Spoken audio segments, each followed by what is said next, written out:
Fala pessoal, seja super bem-vindo a mais um Pizza com Marketing. Hoje, Jairo, falaremos sobre um dos assuntos mais gostosos desse Brasil. É uma paixão que mora no nosso coração, meu e do Weber, com certeza. A gente estava discutindo as porcentagens que o café está no nosso coração e a gente está aqui com o Valdir Nascimento, Head de Marketing para a linha de cafés da Nestlé, cara. Aê, Valdir, seja bem-vindo. Seja super bem-vindo. Receba as palmas da nossa plateia.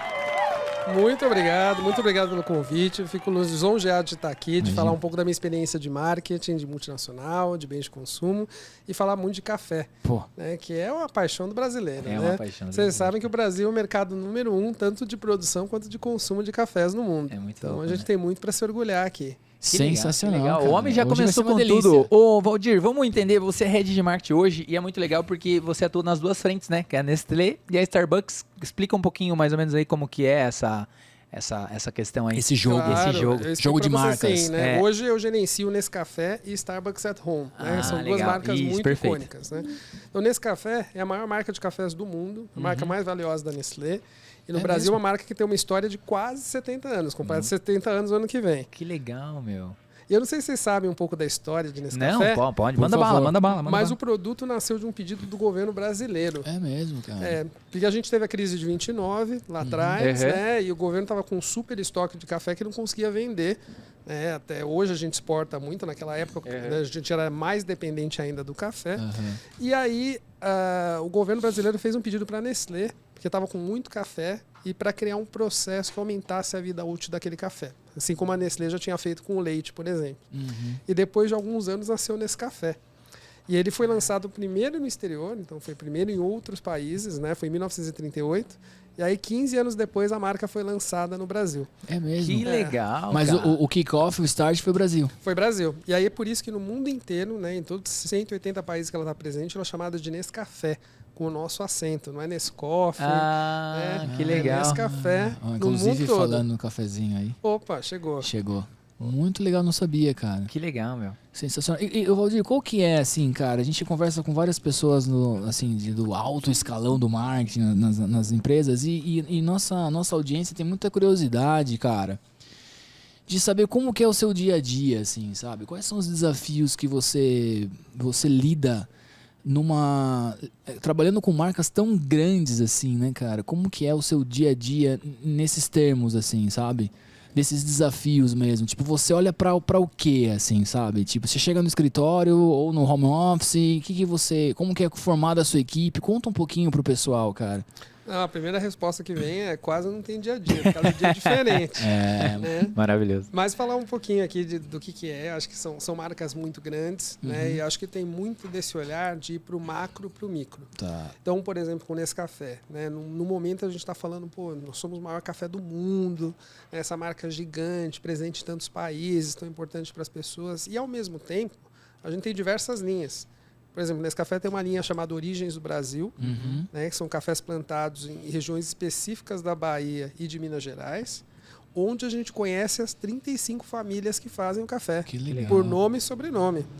E a gente tem o blockchain que a gente está utilizando, né, e tem essa tecnologia que a gente trouxe, inclusive, para as embalagens, onde as pessoas podem escanear e conhecer mais sobre a origem daquele café específico. Que legal. Então, essa variação de você ir para o macro, né, de falar, é uma marca gigante, e ao mesmo tempo a gente tem possibilidade de olhar com tanta profundidade, eu acho que essa que é a beleza do marketing, essa combinação de amplitude e profundidade. Legal. Assim, por exemplo, tô me imaginando lá, Eber, assumir a cadeira do Valdir agora. Qual que é o roadmap, vamos falar assim, de coisas que você faz uma marca, cara, que, porra, nesse café, meu, sabe? Tipo, é extremamente consolidada, a Nestlé tá atrelada à qualidade o tempo inteiro, você fala Nestlé, você já sabe que o produto é bom, e não tô sem puxar saquismos aqui, porque é uma construção de marca de anos e anos, né? Então, assim, quando 101 anos de Nestlé, para ser mais 101 exato. anos, né? Então, você que tá lançando sua marca agora aí, enfim, né? Tem muita coisa para fazer. Mas qual que é o roadmap mesmo, falando nesse sentido, sabe? Como você pegar e sustentar essa marca, acrescentar coisas nela. Não, e eu falo muito que o nosso trabalho, e estou falando meio do meu time, claro. é levar essa marca melhor para a próxima geração. Então, o nosso papel é muito de cuidar da marca torná-la ainda mais forte, né, para a próxima geração que vem. E a gente olha para todas as disciplinas. A gente olha para inovação, olha para comunicação, olha para ativação, olha muito para ponto de venda. Tem muito de entender como é que está esse contexto de dinâmica do mercado. A gente acaba de sair de uma pandemia onde a dinâmica mudou muito. Então, o consumo em casa aumentou muito. Diversas categorias da Nestlé se beneficiaram. Cafés foi uma delas. Então, as pessoas compraram muitas máquinas, as pessoas prepararam café muito em casa, porque, né, não estavam indo tanto para o escritório. E agora tem um movimento aí de volta para o escritório, que a gente também adapta dentro do portfólio. Então, a beleza de ter um portfólio mais completo, né, e dentro de uma corporação como a Nestlé, que a gente atinge os consumidores em diferentes momentos. Então, por exemplo, nesse café trabalha muito a parte que a gente chama de professional, né, toda a parte de cafeterias, etc. Então, essa parte se destaca nessa volta das pessoas estarem mais fora de casa, etc. Então, a gente gosta de falar muito que o nosso portfólio é anticíclico, né? A gente tem ali produtos mais premium, produtos um pouco mais mainstream, justamente para endereçar essas demandas dos consumidores. E a parte do Nescafé ela é muito forte, porque, por exemplo, você chega lá num posto de gasolina, tá lá uma maquininha de Nescafé. Aí você vai num hotel, tá lá uma maquininha, daí tem uma outra máquina, e Nescafé para todo lado, né? E vai. Então, fica muito claro isso aí quando você coloca, dá para entender os pontos ali. Aí você vai na casa de alguém, tem uma maquininha do Nescafé. Então, tá atuando em todos os lados. E só para pegar esse gancho, né, tipo, falando um pouquinho de marca, falando um pouquinho disso, de todo esse ponto, porque eu queria entender, por exemplo, essa relação, né, que daí tem a Starbucks at Home, né, que é as cápsulas, né, você pode explicar melhor, e a Nescafé, eles não são concorrentes, você lida com as duas marcas, como que funciona só pra gente entender esses dois momentos aí? Eu lido com as duas marcas e é um privilégio. Acho que todo mundo me pergunta, você trabalha na Nestlé, o que tem a ver Starbucks? Exatamente, é isso aí, essa é a pergunta. Eu gosto de explicar isso, né? Então a Nestlé comprou a licença, né, de Starbucks no varejo globalmente a partir de 2019. Legal. Então tudo que é vendido em supermercado com a marca Starbucks no Brasil é vendido pela Nestlé. Entendi. E eu cuido desse portfóliio. Legal. E é um portfólio muito completo, né? Porque a gente realmente é a marca super premium para o varejo, então está presente aí nos melhores supermercados, em pontos de venda selecionados, com uma execução muito boa, então sempre vai estar num móvel bonito, né, com todas as versões ali. E a gente tem bastante foco em cápsulas, mas também a gente tem torrado e moído, né? A gente tem toda a parte de mixes, né, para os cappuccinos e outras bebidas prontas ali com a marca Starbucks, e a gente também tem solúvel dentro de Starbucks. Entendi. Então a ideia realmente é fornecer diversas soluções aí dentro de cafés. Sensacional. Ô, Valdir, você falou de 2019, a pandemia estourou aí em março de 2020, né? E eu sou cliente de vocês e eu comecei a consumir, sei lá, ironia do destino, mas mais na pandemia, o Starbucks at Home, né? As cápsulas e tal. Então, até hoje eu sou super cliente, assim, sou viciado em café, até queria saber um pouquinho de você sobre o café, o produto em si. Mas como é que foi o momento da pandemia para a marca? Apesar dos pesares, a gente não precisa entrar nesses detalhes, mas como que vocês trabalharam nesse sentido, né? Porque no momento em que todo mundo está at home, se lançar um Starbucks at home faz todo sentido, né? Não, a pandemia foi um período de muito aprendizado para a gente, então realmente tinham muitos planos que tinham que mudar a cada semana, né? Naquele momento onde ninguém sabia direito o que ia acontecer, mas a gente foi aprendendo muito junto com o consumidor. E a gente realmente alavancou esse consumo em casa. Então a gente vê que cafés teve um desenvolvimento bem importante. E aí a gente vê muito isso acontecendo nas cápsulas, né? E também nos mixes, como cappuccino pronto, etc. As pessoas queriam muita indulgência, queriam conforto para estar em casa. Numa empresa como a Nestlé, a gente viu bastante isso. Então, por exemplo, venda de leite moça foi muito forte também. Legal. Né? Porque as pessoas queriam ali fazer o seu brigadeiro, as pessoas queriam ali um pouco de aquela sessão da tarde, né, um brigadeirinho. Então a gente teve muito foco no básico também, garantir que os produtos estavam chegando na velocidade correta nos pontos de venda, justamente para não gerar um estresse adicional, né? As pessoas queriam estar em casa, queriam estar com o seu café, queriam estar ali com o seu produto preferido. Então a gente, como uma marca tão grande, tão bem penetrada, a gente precisava manter realmente essa constância no relacionamento com o consumidor. Teve alguma estratégia que você pode contar pra gente, foi legal de fazer nesse período? Nesse período, assim, tipo, a gente fez uma campanha tal, a gente foi direto no ponto de venda, que nem você falou, a gente, né, fez ali pontos específicos. Teve alguma estratégia que você pode contar pra gente nesse sentido aí? Antes de você responder, desculpa te interromper, posso contar minha própria experiência? Talvez para você seja um laboratório ao vivo aqui no Setor Mongole. Eu não conhecia necessariamente, tá? Essa linha Starbucks at Home, Mas eu moro relativamente perto da linha Taust, de supermercados e tal, e é uma cabeça de gôndola, muito bonita. Falei, pô, isso aqui é sensacional. Eu gosto muito de café e tal. Pô, já peguei lá os colombianos. Comprou pela embalagem. Comprei, cara. Pô, é um label famosíssimo e tal, e um produto de extrema qualidade e tal. E aí, toda vez agora que eu vou, pô, pego umas 3, 4 caixinhas lá, entendeu? Agradecemos. É o feedback Ao vivo aqui. Não, mas acho que tem umas 2 histórias, pelo menos boas, de pandemia. Né? Legal. Uma delas é que Nescafé começou uma jornada para entrar no segmento premium e para ir além do solúvel. Tá. Então, Nescafé nasceu ali como um café solúvel, ainda é a base da marca, de consumidores, a parte mais penetrada aí da marca, mas a gente vê um futuro realmente do café indo para o premium. Então, a gente estava falando um pouquinho antes da gravação sobre vinho. Sim. O café oferece tantas ou mais possibilidades sensoriais que o vinho. Por isso que tanta gente está estudando e a gente vê um movimento acontecendo no café, muito parecido com o que aconteceu na cerveja, no vinho, no queijo, realmente as pessoas indo para produtos de maior qualidade. E a gente começou a surfar mais forte essa onda com Nescafé a partir de 2019, onde a gente lançou o portfólio premium, então com Nescafé Gold, que é uma proposta global, e Origens do Brasil, né, que é super local. Então, mais uma vez, essa beleza, né, de você estar numa corporação gigante e, ao mesmo tempo, poder ter propostas muito específicas e muito relevantes para o consumidor daqui. A gente entrou no torrado e moído, que é o maior formato do brasileiro, né? Então, hoje, quase 80% do café consumido no Brasil é o torrado e moído. Então, a gente entrou aí no torrado e moído premium. E o que a gente entendeu em 2020 foi 80% torrado moído. 80% da venda de café no Brasil é torrado e moído. E o que a gente foi entendendo aqui durante a pandemia é que a gente precisava ter mais opções dentro desse segmento premium. E aí, dentro de um sprint que a gente trabalhou junto com a agência, junto com os nossos parceiros, a gente chegou à conclusão que precisava de um outro produto pro que a gente chama de entry premium. E aí nasceu o Nescafé Intensidade Máxima, que é um café forte, de qualidade, então um café premium, um café gourmet, mas que ajuda o consumidor a fazer a transição daquele café forte, porrada do dia a dia, para o café especial, que tem outras nuances. Então, a gente percebeu que a gente precisava disso no portfólio, a gente aprendeu muito com cerveja. Cerveja tem produtos para momentos diferentes dentro do premium, e é por aí que a gente vai com café. Que sensacional, meu, sensacional. Maravilhoso. Valdir, nós somos, né, aqui na mesa, no estúdio, todo mundo aqui, um vício bom, não sei se essa terminologia pode ser mais adequada, mas a gente gosta muito de café e tal. Você com certeza deve ter um paladar apuradíssimo para isso. O Brasil está no mapa total.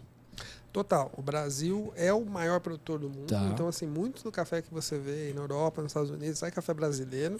E a gente vê também os produtores cada vez mais aumentando essa qualidade. A gente incentiva muito isso, né? Como Nestlé.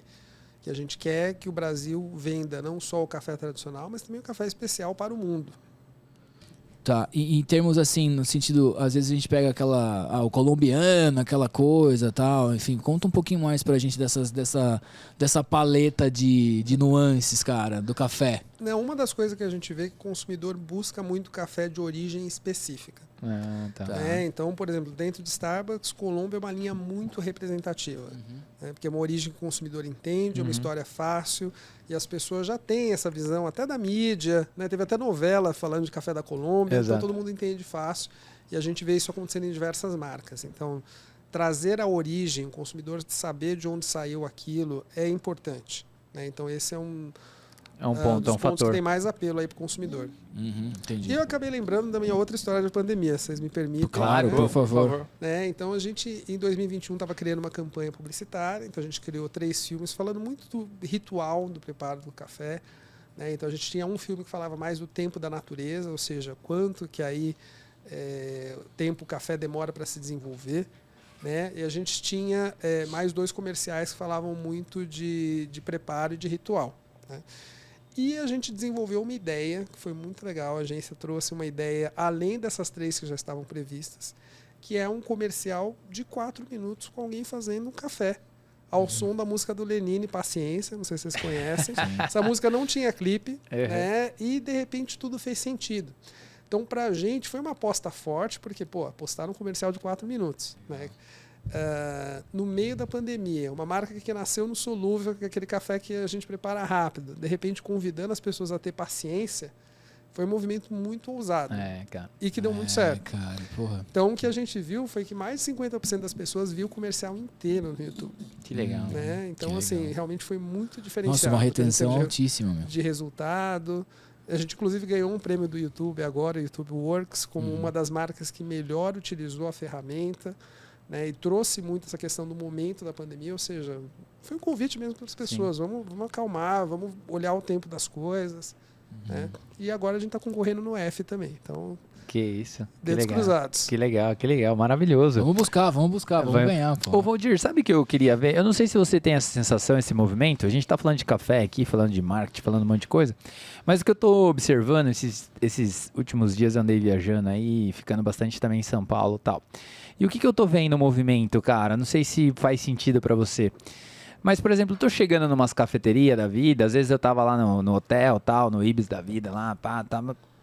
A galera começou agora a pedir uns cafezinhos coados, cara. Tá acontecendo esse movimento, porque antigamente o expresso, ele sempre foi nossa, vou tomar um expresso.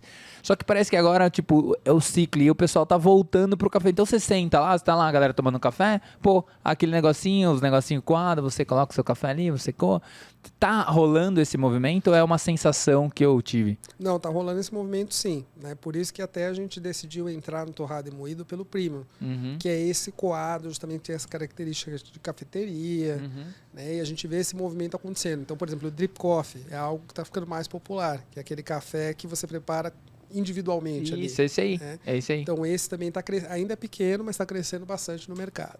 Então, a gente está atento a essas tendências e por isso que a gente tem no portfólio todas as opções. Dentro de Starbucks, por exemplo, a gente tem a cápsula, né, para Nespresso e para Dolce Gusto, mas a gente também tem o café torrado e moído, que é justamente para quem quer fazer ali o coado, né, com a qualidade Starbucks, a gente tem uma opção. Que legal. Você prefere o que hoje? Ixi, pergunta difícil, hein? Difícil, eu não posso negligenciar os meus filhos. Exato. Né, mas assim, tem alguns cafés que eu gosto bastante, então, né, próprio de Starbucks, então adoro Colômbia. Dentro de Nescafé tem o Nescafé Gold, que é muito bom. Dentro de Nescafé Gold a gente tem torras diferentes, então a gente trabalha bastante a questão da intensidade. Você tem desde um café ali mais suave até um café mais intenso. E no meio ali tem um equilibrado que também é muito bom. Então eu citaria esses aí como preferidos. Se saiu bem, né? O homem tá preparadíssimo. Ele tá com um caderno de anotações aqui, cara. Fez a lição ali é a agenda do homem. Mas, ó, não tô nem olhando pra ele. Ele só por tá osmose, tipo, passando conhecimento. Ô, Valdir, seguinte, cara, sensacional.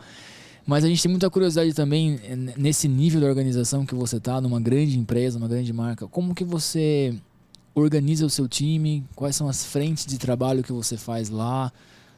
Não, tem que ter um PR embaixo de mim, relações públicas, tem que ter um cara de PDV muito forte. Como que você organiza seu time hoje lá? Hoje o meu time direto é um time mais focado em marca, então eu tenho, né, tanto gerente de produto para Nescafé e para Starbucks, e a gente trabalha num time multifuncional muito forte. Né? Então, desde as agências, que são nossos parceiros, então, por exemplo, eu tenho o PR dentro da minha agência de publicidade, porque a gente acredita que as coisas são integradas. Legal. A gente fala cada vez mais de earned media. Então, a gente também cria as histórias pensando no que elas podem gerar, não só no que a gente paga de mídia, mas também no que a gente pode ganhar com as nossas credenciais. Então, a gente trabalha muito isso. E numa empresa como a Nestlé, tem todo o corporativo. Né? Então, a gente trabalha ali com as marcas, né, dentro das unidades de negócio e tem uma área corporativa que fala da marca mãe e a gente trabalha muito essas sinergias, seja com receitas Nestlé, seja com outras propriedades da companhia que a gente pode também estar junto. E sinergia com as marcas da empresa. Isso é muito legal e outras empresas de café não têm. Então, por exemplo, a gente relançou agora a linha de cappuccinos. Esse café está uma delícia. Se vocês puderem provar, devia ter trazido até um pouco, né? Rayane. Sempre há tempo. Sempre. Eu convido uma outra vez. Total, segundo round aí. E justamente a gente fez parceria com marcas de chocolate, de biscoito. Então a gente trouxe, por exemplo, ao invés de trazer só um cappuccino chocolate, é o chocolate 2 frades. Legal, que não conhece. O cappuccino moça. Né? A gente trouxe também cappuccino alpino e negresco, como edições limitadas. Então a gente tem esse poder de usar essas marcas juntas, né? De uma forma que outra empresa não consegue ter. E assim, cara, você tá falando de Nestlé, falando de várias marcas. A Nestlé, pra mim, ela é um universo gigantesco, que é muita marca.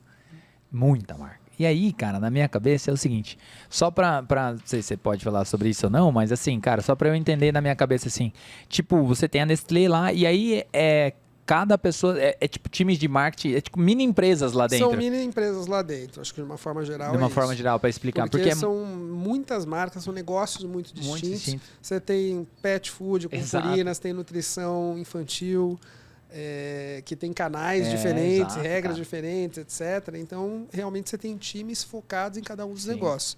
Nespresso também é Nestlé, mas é uma empresa à parte dentro da Nestlé. Né? Então, toda a parte de Nespresso, de boutiques, etc. Até vai na farmácia, tem Nestlé mesmo. Exato, Então, exato. todo lugar. Quando você fala de nutrição infantil, Exato, cara. farmácia Pô, é um canal exatamente. importantíssimo. Você responde pra quem hoje lá na estrutura? Eu respondo para a pessoa que é vice-presidente de cafés. Tá, Ah, de tá. cafés. Na Então linha. bem estruturadinho. Então, E o Brasil responde pra quem? O Brasil é muito importante dentro da América Tá. Latina, então o principal país que a gente chama de zona América Latina, né? Mas tem uma estrutura América Latina e tem uma estrutura global. Tá. Entendi. Maravilhoso. Ô, Valdir, pegando um pouco, você é um cara, né? Cara, eu queria puxar aqui uma coisa, porque a nossa equipe de produção, eles, né, fazem uma pautinha aqui. Fazem. E aí é o seguinte, cara, você é um cara viajado, né? Sim. Então, assim, 45 países aí que você já viajou. Queria que você falasse agora, trazendo um pouco para a questão do comportamento, para a questão do desenvolvimento humano, para a questão mais para esse lado, sabe? Entendendo um pouquinho, tá? Hoje você tá lá, head de marketing. Mas, assim, eu queria puxar só essa veia da viagem, assim, o quanto você conheceu outras culturas, o quanto você se abrir para novas experiências, porque se você está indo para outros países, com certeza você tem que estar aberto ali, né? Exato. Né? Acho que essa que é a ideia, né? Tô subjugando aqui. Mas o quanto isso, cara, ajuda no seu dia a dia, sabe? Você vê uma ligação direta, tipo, putz, Eber, eu tive várias histórias legais, assim, conecta, não? O que você pode falar, tanto de você ter essas viagens e também disso atrelar no seu dia a dia? Fez sentido essa pergunta minha? Não fez muito sentido. Legal, vamos lá. Desde o início da carreira, eu trabalhava em outras categorias. Sempre tive bastante contato com a América Latina. Então, começou aí, né? Ia muito para a Argentina, para o México. Até porque a gente tem que trabalhar muito em colaboração e focar muito no que é semelhante. Então, é fundamental quando você está numa multinacional, que tem marcas aí que estão no mundo todo, é a gente focar nas semelhanças para a gente conseguir ganhar escala, fazer coisas maiores. Então, eu sempre tive esse drive aí na carreira. E aí, teve uma época que eu morei em Dubai, no Oriente Médio. Então, eu morei 3 anos lá e aí foi incrível, tanto pessoal quanto profissionalmente. O que você fazia lá, cara? Que eu cuidava de chocolates na época. Legal. E era um grupo de países chamado de META. Então, Oriente Médio, Turquia e África. Então, ia de Arábia Saudita à África do Sul. Com culturas muito diferentes da minha. Né? Tinha que influenciar brand managers aí em 7 países diferentes, né? Passando desde Líbano, Marrocos, Egito. E foi muito bacana porque a minha experiência como brasileiro e como alguém que já conhecia vários países ajudou muito. Eles olhavam para mim não como um americano que chega de uma realidade totalmente diferente e tenta implementar nada. Não, eu vim de um país que tem suas dificuldades, como a gente sabe, assim como eles têm também. Então, eu sentia que era até mais respeitado por conta disso. Que legal. E aí, o grande desafio é formar um time, né, super confiável, porque, imagina, estou colocando comercial no ar no mundo islâmico. Então, tem que ter certeza que não vai ter nenhuma gafe passando ali, por exemplo. Sim, né? sim. E foi muito bacana. Então foram 3 anos incríveis. Eu acho que faz muito sentido quando se fala de marketing. Curiosidade é muito forte. Sim. A gente precisa ter curiosidade pelo mundo, pelo consumidor, aprender e viajar é uma das principais formas de alimentar essa curiosidade. Maravilhoso, cara. Valdir, seguinte, meu, você é um cara afiado, né, meu? O cara é faca na caveira. Cara, faca na caveira mesmo. Muito legal. É muito legal conversar com altos executivos que têm essa objetividade aí e não ficam muito nas teorias kotlerianas aqui, né, cara? E uma coisa que me chama muito a atenção, e queria que você falasse um pouquinho sobre isso. A Starbucks, cara, a gente imagina uma marca muito gringa, né, meu? Muito Estados Unidos e tal. Quais são os desafios para implementar no cotidiano mais Brasil, assim, nesse sentido do Starbucks at Home? Essa foi uma pauta na mesa, que chegou na sua mesa, puta, cara, isso aqui é super Estados Unidos, uma coisa mais sofisticada até, mas para colocar numa gôndola de um supermercado, de repente, um pouquinho mais popular, classe média e tal, isso chegou a tá no seu radar? Como é que foi essa história toda? É uma discussão constante, a gente escolheu estar em pontos de venda muito selecionados, então por isso que a gente não está em todo lugar com Starbucks. Tá. É justamente onde a gente consegue estar com uma ponta de gôndola, né, comunicando ali todos os produtos, e a gente também foi aprendendo com o tempo. Então viu que, por exemplo, alguns produtos que são muito fortes nos Estados Unidos, como o Pike Place, Né? Lá nos Estados Unidos todo mundo sabe a história do Pike Place, né? De cada um, o House Blend, eles sabem o que é, etc. No Brasil nem tanto, as pessoas experimentam, se interessam e aí depois vão atrás. Então a gente teve um trabalho tanto de começar a contar mais essas histórias de Starbucks, da cafeteria de onde ela começou, de Seattle, etc. Mas também a gente começou a aprender com o consumidor. Então eu volto ao ponto do Colômbia. De repente, quando a gente botou Colômbia na gôndola, começou a sumir. Né? Que as pessoas rapidamente entenderam que aquilo era um café de alta qualidade, é uma história que não precisa de muita explicação. Isso aqui. Não tem que ter grandes copies ali atreladas, né? Exatamente. Então a gente foi aprendendo com isso. Né? Toda a questão de origens, né? De trazer produtos de lugares diferentes. Então, desde café de Sumatra, lá da Indonésia, e vai bem. Então a gente tem diversas histórias de sucesso aí. Maravilhoso. Dentro dessa jornada, falando um pouquinho da sua carreira, né? Você já 21 anos de experiência, trabalhou em vários lugares, viajou. O que você vê de quais são os elementos hoje que você acha que você pode dar de dica, desde pro cara que é o estagiário lá, que tipo, a força de vontade tem que estar ali, até o cara que tá migrando aí para ser um head ou pro cara assumir um gerente. Quais são os skills ali que você pode contribuir? De uma carreira corporativa de sucesso, cara. Não, sem dúvida. Eu acho que eu falei um pouquinho de curiosidade. Sim, então, curiosidade é o primeiro, né? De ter esse interesse contínuo pelas pessoas, sempre querer aprender mais. Espírito de dono é muito importante. Legal, né? Pode parecer uma linguagem muito meio louco, distante e tal, mas assim, você como estagiário dentro de uma área de marketing, você já é dono ali dos seus projetos, né? E quanto mais você mostrar isso, mais vai ajudar na caminhada dentro da empresa. Eu acho que ter uma perspectiva ampla é muito importante. Então, acho que tem que ter interesses variados, tem que ter um olhar aí para o mundo externo, né? Porque você entra numa grande empresa e acha que, puta, a vida tá... Não, né? Tem que olhar para fora. Sim. Tem que garantir que isso que hoje é bom, amanhã seja ainda melhor. Total. O que você falaria? Nosso público, graças a Deus, é bem variado. Tem empreendedores, tem pessoal do mercado corporativo, enfim. Mas o que você falaria para os trade marketings, assim, para a galera que tá na ponta? Qual que é, cara, os pontos de ouro do Valdir aí para esses caras, meu? Ao longo da carreira eu vi que execução é fundamental. Tá. E assim, você pode ter uma estratégia maravilhosa, mas se aquilo não é traduzido em execução, não vai acontecer. Legal. A execução sempre acaba sendo maior nesse sentido.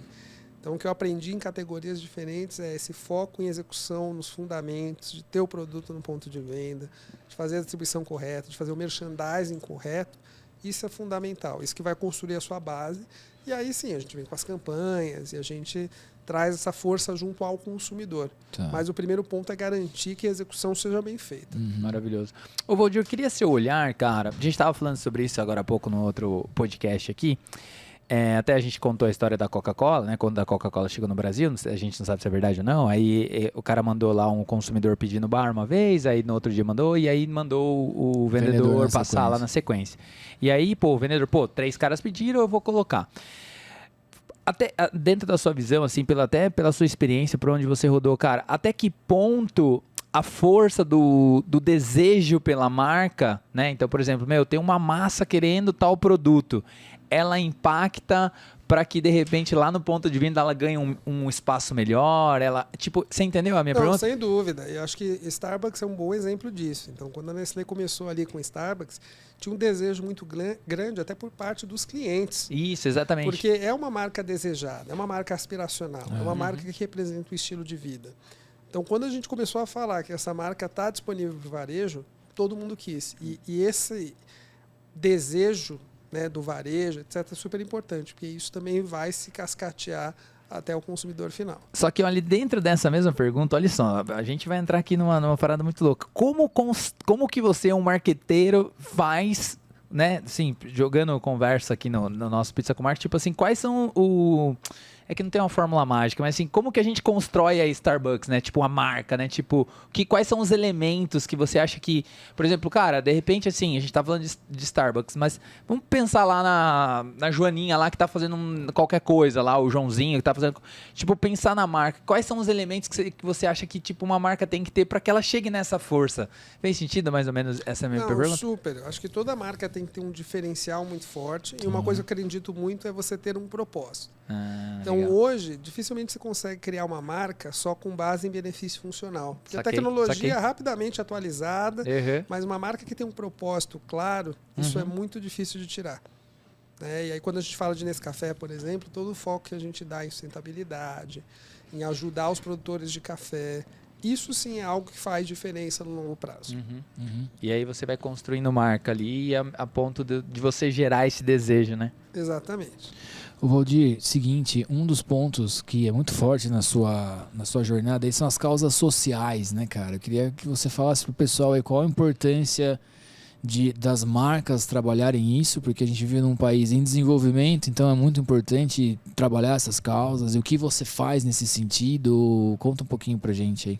Não, sem dúvida, né? E essas causas têm que vir de um lugar muito autêntico. Então, tem que ser realmente dentro do DNA da marca. Tá.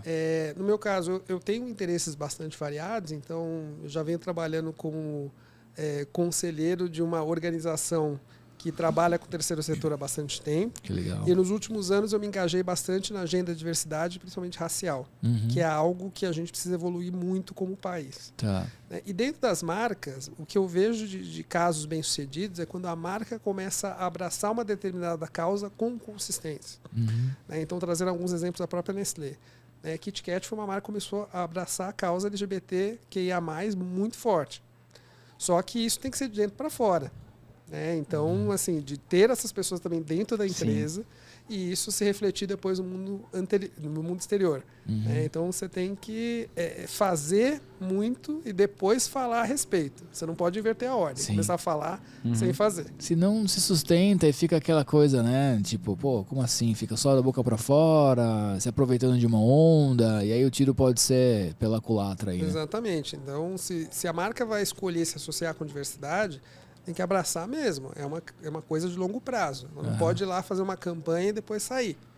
Então, os exemplos que eu vejo que são melhores nesse sentido são aquelas marcas que abraçaram uma causa e seguem com ela. E uma causa que tem a ver também com o negócio principal da marca. Eu ia fazer uma pergunta e eu acho que você talvez me respondeu. É tipo assim, não fazer pelo dinheiro, né? No sentido, tipo, o cara tá olhando uma oportunidade, uma marca vai olhar, vai falar assim, eu quero surfar essa onda. E isso aí vai dar um efeito totalmente contrário, né? Não, tem que ser genuíno. As melhores que eu vejo são aquelas que respondem a uma demanda genuína do consumidor e a uma necessidade da categoria, inerente à categoria de produtos. Tem que ter uma sinergia ali, né? Exatamente. Uma conexão. Legal. Valdir, muito gostoso conversar com você, com o seu raciocínio, assim. Não é um puxa-saquismo aqui, mas é que a gente sempre conversa com pessoas brilhantes e você é uma delas. O que é marketing pra você, cara? Sem definições muito acadêmicas, sabe? Marketing, para mim, é uma combinação de ciência com arte. Então, tem todo o lado de dados, né, que hoje a gente tem acesso a muito mais informação. Quando eu olho para as minhas marcas, dentro de Starbucks at Home, por exemplo, a gente lançou um e-commerce no começo do ano. Então, você tem uma resposta muito mais rápida do consumidor, entende exatamente o que está rolando ali, pode testar muito mais, criar ecossistemas. Então, tem todo o lado ali da ciência que é importante, mas a gente não pode esquecer do lado da arte. De você ter uns insights corretos, de você ter as conversas, de você trazer ali aquela fagulha que realmente vai inspirar todo o movimento. Então, eu vejo o marketing como essa combinação desses dois lados. Maravilhoso. Você falou da arte aí. Tem alguma campanha, independente aí por toda a trajetória, se você que marcou você? Alguma campanha publicitária que você fala, putz, essa aqui me marcou? Olha, eu posso falar de algumas que eu estive envolvido. Então, se eu falar lá de trás, por exemplo...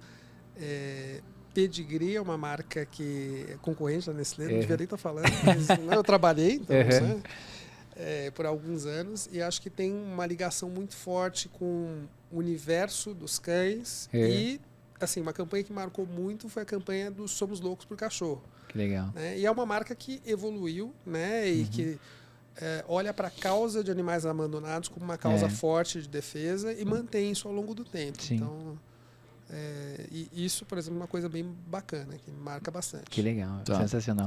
Um outro ponto legal que eu queria saber de você, Valdir, com certeza o pessoal que está ouvindo ou nos assistindo também gostaria de entender. O que você consome de informação? Assim? Onde que você busca, cara? Autores que você presta atenção?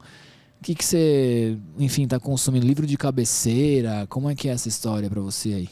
Olha, é um pouco de tudo, assim. Uma coisa que eu gosto muito de ouvir é podcast, não é porque eu tô em Legal. mas eu tenho esse hábito de ouvir podcasts. Acho que de livros tem também um pouco de tudo. Tem desde livros para me ajudar a reforçar a jornada da diversidade, até livros históricos. Por exemplo, estava lendo recentemente um livro sobre os Matarazzo. Tá. Então, gosto bastante de biografias. Eu acho que a gente sempre pode aprender muito com isso.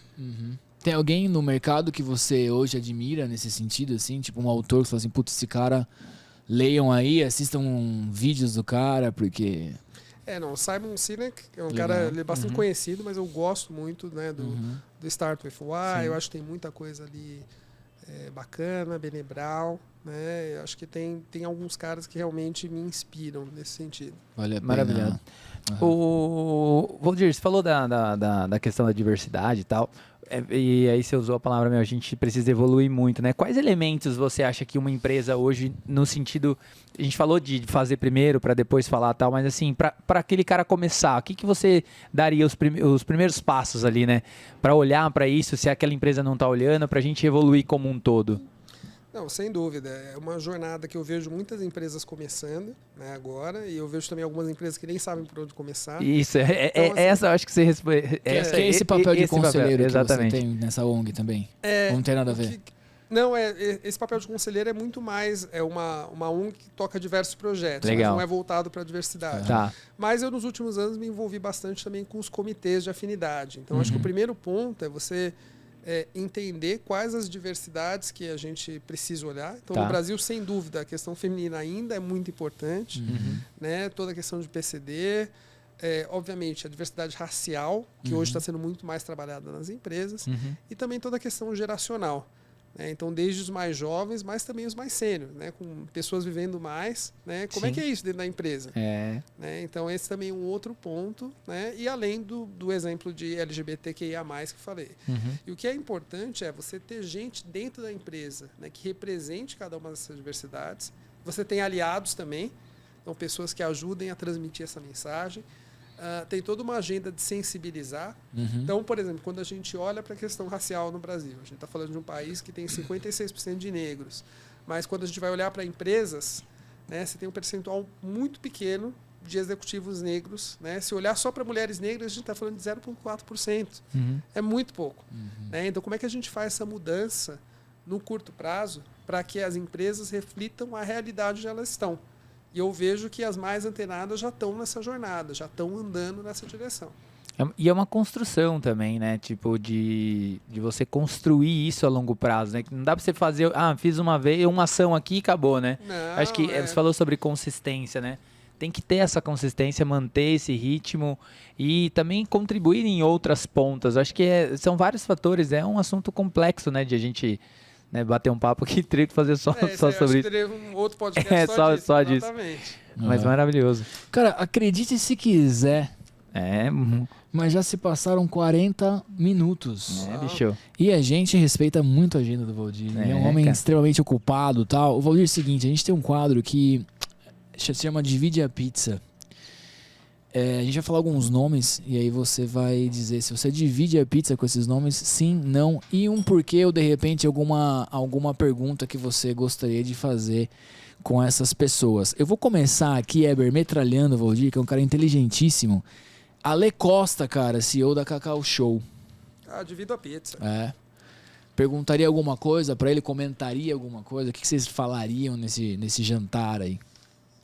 Acho que ele é uma pessoa ideal para dar lição de empreendedorismo. Ele conseguiu criar um império, né? E tenho muito interesse aí em sentar e tomar um café com ele, por que não? É um café, divide um café. Exatamente. Que pizza, meu. Divide um café, cara. Tem alguma pessoa que você gostaria de dividir uma pizza, cara? Algum nome, alguma coisa nesse sentido? Que você fala assim, um cafezinho ali que você... Puta, esse cara eu queria sentar com ele, tomar um cafezinho, bater um papo. Você fala do mundo corporativo? Cara, acho que o que o seu coração mandar aí. Eu pensei, desde um Neymar da vida, eu queria uma pizza com ele. Eu sei que tem gente que não gosta tanto do Neymar, mas eu queria... O Eber é o melhor amigo do Neymar. Eu queria ser amigo do Neymar, na verdade. Eu sou, no meu inconsciente, eu já sou, já. Então. E o que você perguntaria pro Neymar, cara? Cara, é um pouco do que ele aprendeu nessa jornada maluca toda, né? Legal. O Valdir, tem um nome aqui que a Rai nos trouxe, mas eu conheço muito ela também, no sentido de LinkedIns da vida, e acho que você deve saber. A Nina Silva, cara, CEO do movimento Black Money. Dividiria com certeza. Acho que ela tem um trabalho super importante de trazer mais informação sobre o mercado financeiro, né, e de fazer isso para a população negra. Então, acho que ela faz isso muito bem. Legal. Dividiria a pizza com certeza. Você conhece ela pessoalmente, assim? Pessoalmente não, mas já tive em eventos com ela. Já. Legal. Eu acompanho ela no LinkedIn, faz um trabalho bem legal lá no LinkedIn e tal, enfim. Show. E Rai, obrigado por trazer esse nome aqui, cara, porque é totalmente pertinente aí pro bate-papo. Né? Maravilhoso. Gostou do quadro de Divide a Pizza? Muito bom. Agora a gente vai pro outro quadro, que aqui é o seguinte, cara. A gente tem vários quadros aqui. Esse aqui vai ser a gente vai transformar isso aqui num show, Valdir. Show, Valdir. Tipo um chacrinha, né? Sabe? Agora a gente vai no...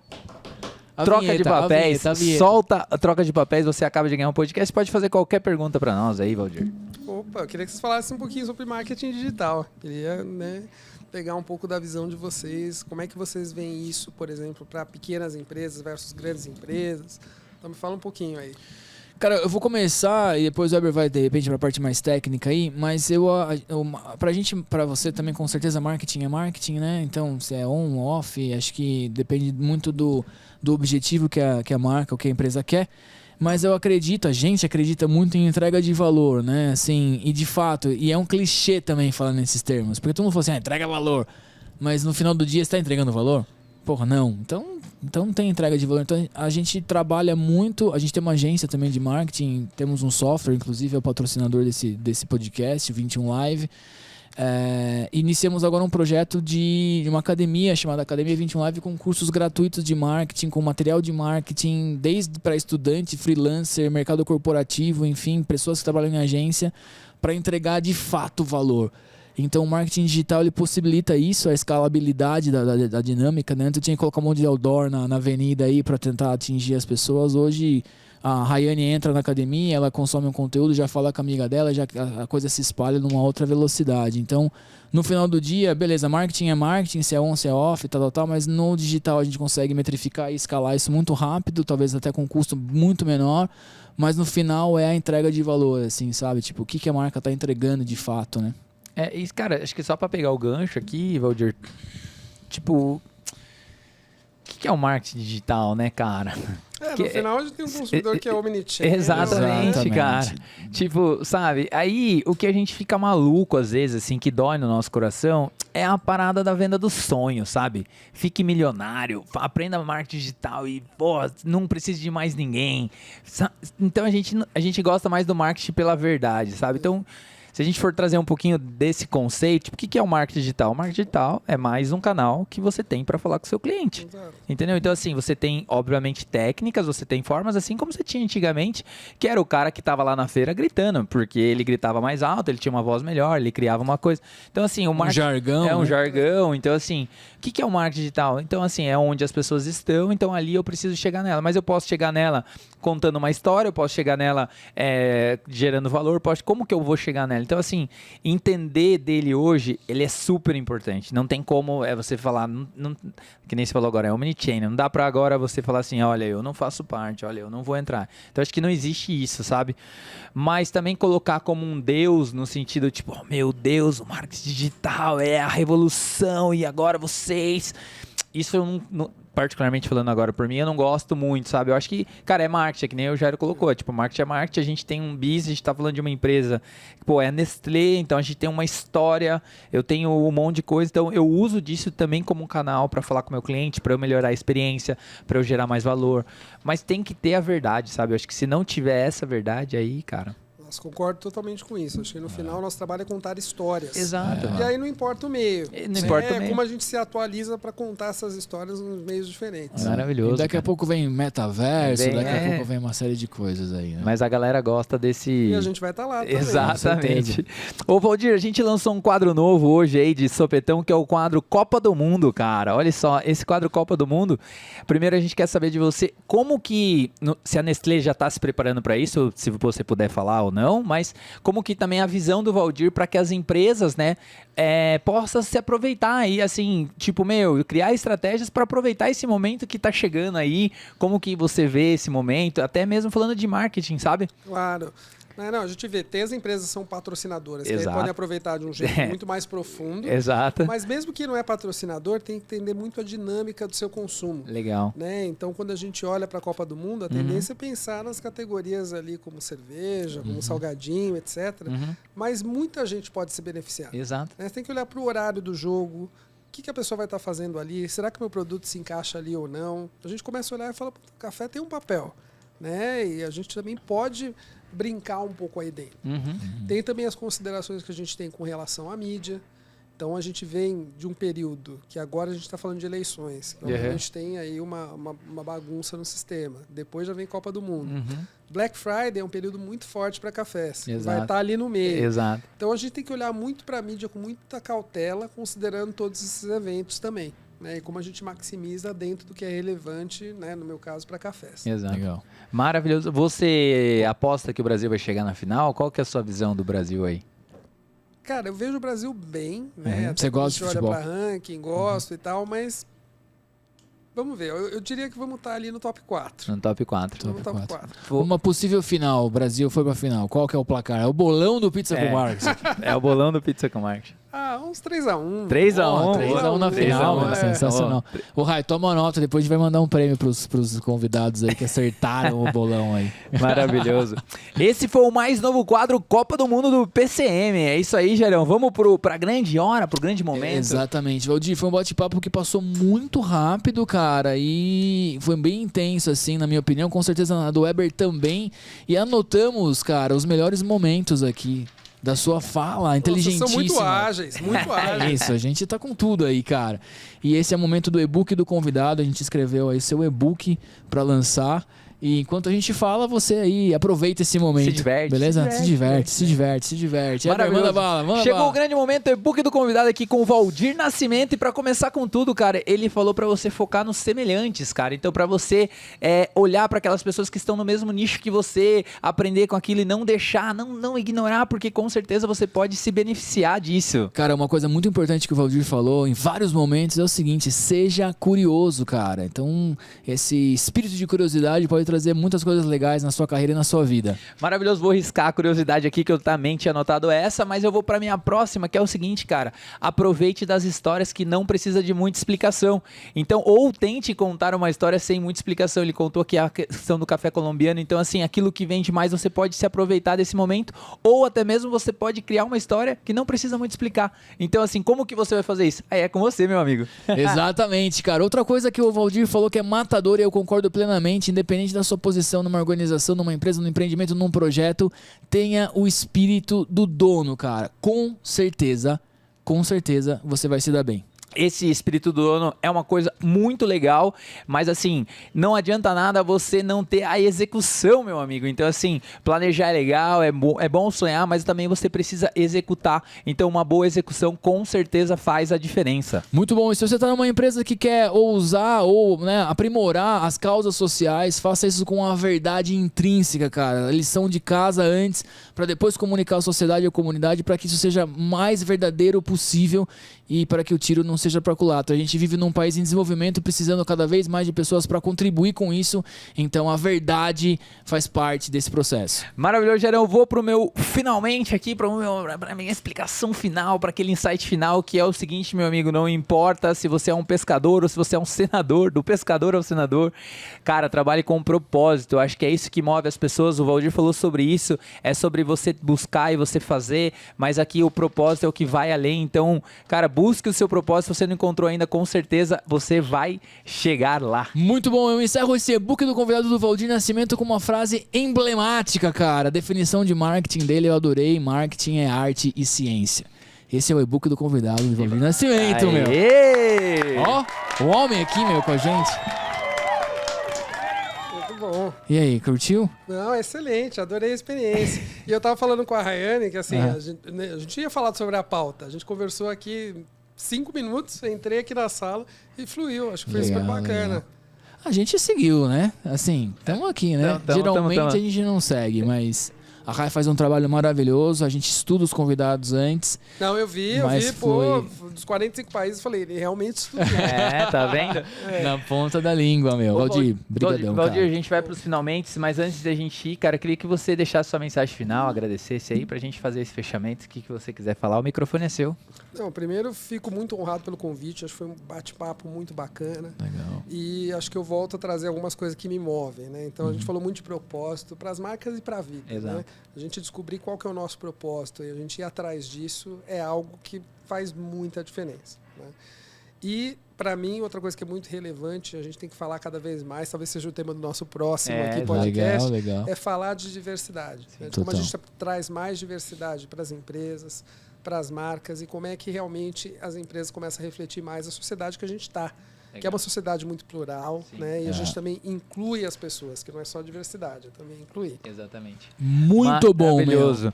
Meus amigos, para você que ficou até o finalmente, pega o certificado porque com certeza foi aula. Manda esse episódio para todo mundo aqui e a gente vai ver você no próximo episódio. Valeu. Valeu.